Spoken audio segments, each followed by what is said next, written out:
Hi guys, I'm 25 and like most of you, I'm just trying to navigate an economy where everything is costing more. I'm not here to sell you anything or tell you to work 24/7. I want to talk about the toxic financial mindsets we grew up in the Filipino culture. The stuff that's hard to relate to when you're watching wealthy finance channels but your reality is utang na loob and family bills. The first mindset is children as a retirement plan. We've all heard it. Once you graduate, you're expected to be the primary provider for the entire extended family. And I love my family. But there's a line between helping and being a human ATM. When a child carries every financial burden, it stops them from building their own foundation. It just repeats the cycle of poverty.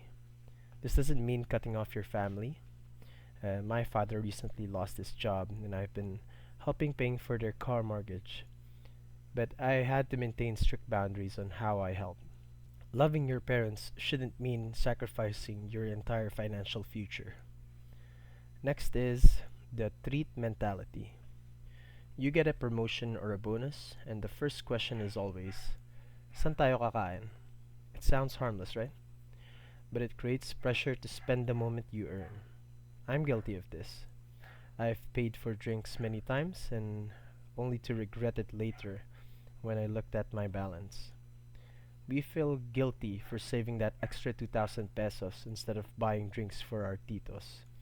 But if we spend every win immediately, we never actually get ahead. And something we also don't talk about enough is oversharing our finances. I've been guilty of this.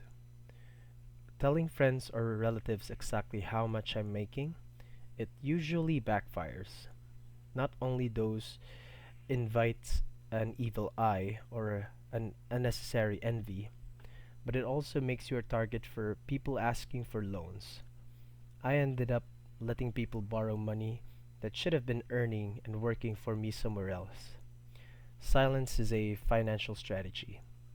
You don't owe anyone to look at your bank account. Finally, there's the pressure of keeping up appearances. We see the latest phones and travel goals on social media, even, even when the bank account is screaming. We're so afraid of being called kuripot that we'd rather be broke but look rich. I've realized that being called kuripot is actually a compliment. It means you have boundaries. I'd rather have a boring bank account that's growing than a flashy Instagram feed and zero savings. So here is what I'm actually doing about it. First up is the family tax limit. I set a fixed amount for family help in my budget.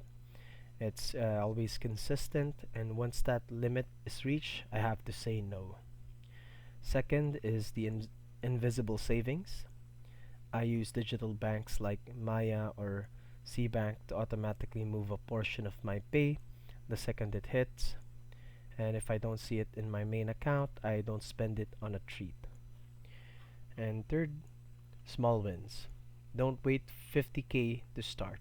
Even 500 pesos in a high yield savings account or an index fund builds the habit. Breaking these habits is hard because they're tied to our emotions and our love for our community. But you can't pour from an empty cup.